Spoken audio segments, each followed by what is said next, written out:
We're grateful for the time of Danny Ainge to talk about Bill Walton. And of course, Danny, we understand that you wear the hat of the Utah Jazz, but I think for the purposes of this conversation on a night where the Celtics are playing, folks understand we're going to talk a little bit about Boston and about Bill Walton. And I just, when you hear the news and you think about the man, the first thing that comes to your mind about Bill Walton, Danny, is what?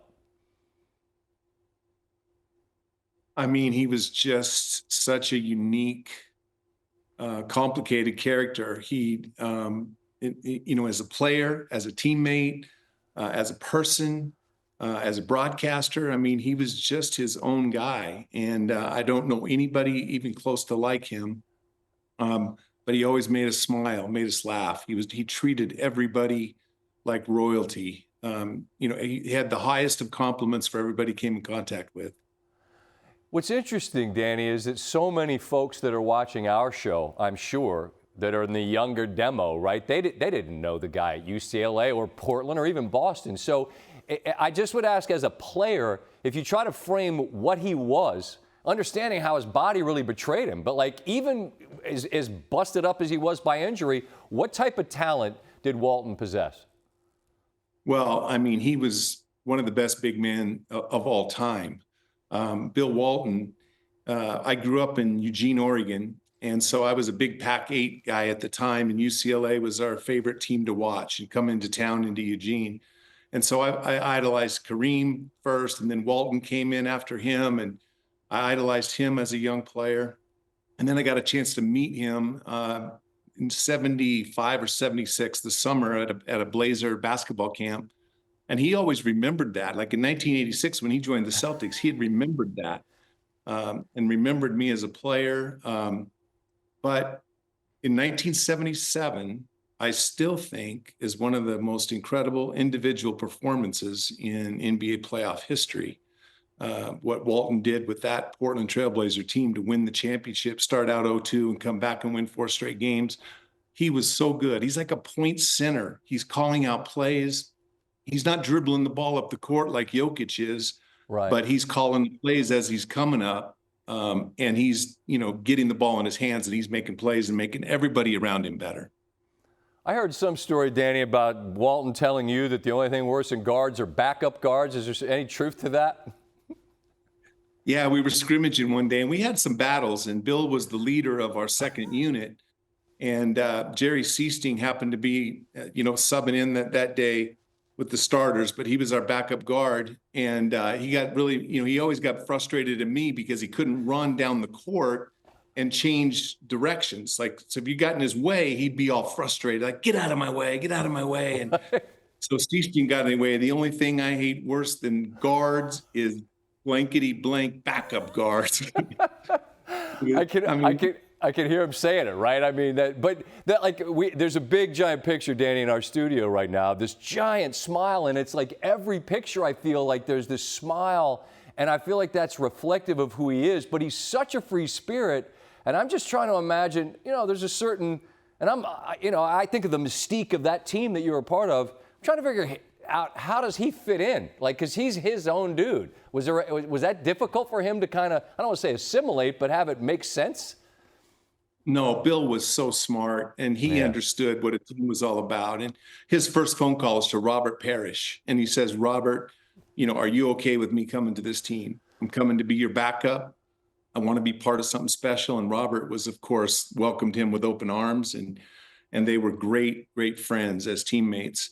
And then you had Bird and McHale and myself, who, like I said, we all idolized Bill as a college player and as a young NBA player. And so we were all excited. And it was great for me because I was the little brother, and I was the one who got picked on a lot on that group of guys. And when Walton showed up, all the attention went to him. And so I was freed up, and Walton got picked on a lot by the guys that looked up to him and the razzing, and Bill loved it. He loved being on that team. I remember when he showed up, Scott, one year, his first year, and we're playing pickup ball in the open gym, and we're getting ready for this season, and we are pumped up. Like, we've just lost to the Lakers in the NBA Finals in '85, and we feel like we're a better team, and we're adding Bill Walton to the team, and everybody is really jacked up. And Walton, in this pregame practice, he says, "I'm sorry, guys, I'm going to be gone for the next 3 or 4 days." It was like, "What do you mean you're going to be gone? Like, we're getting ready for the season." He says, "I got to go to South Dakota for an Indian reservation sit-in." And we were just like, "What? What are you talking about?" He had to go protest some Indian reservation sit-in. And so we missed him for a few days. But I mean, that's just who he was. He was just a character. He had a lot of beliefs, a lot of political views. He talked a lot about what a great chess player he was. He was so unique in every way. Without question, and I'm just glad for our viewers that they get the perspective of who he was as a player. And in true Bill Walton fashion, we could go forever, Danny. When he came on my show once and we started talking about bears, not the cow bears, but actual grizzly bears. And I just put my head in my hand. I just gave up because I was going to let him go until he was done. But it's obviously on a night like tonight, we got a lot to get to. And I want to just close with this. If you were to sort of sum up Bill, who he was to you as a person, and what you'll hang on to and remember for the remainder of your days, what would you say about that? He was a great teammate, and he was a great friend, and he was a worthy idol for a young kid growing up on the West Coast. And I'll never forget him. I will miss him as I've been in my job in the executive positions, traveling around the country, doing games. I always loved going to watch him and Dave do their games, and would always say hi to Bill, and we'd talk for 5 or 10 minutes. And we've exchanged texts back and forth over the last couple of weeks when he hasn't been doing well. And he just, to the very end, he's just cares more about everybody else than he does himself.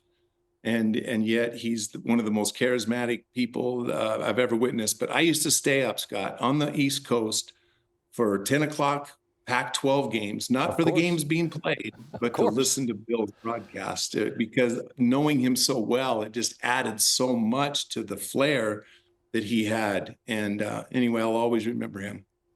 Well, they say don't meet your idols. It's beautiful, Danny, to hear that sometimes you can meet them and they turn out to be even better than you might have dreamed. I'm so appreciative of your time and the perspective that you can lend to your teammate and friend, Bill Walton. Thank you. Thank you, Scott.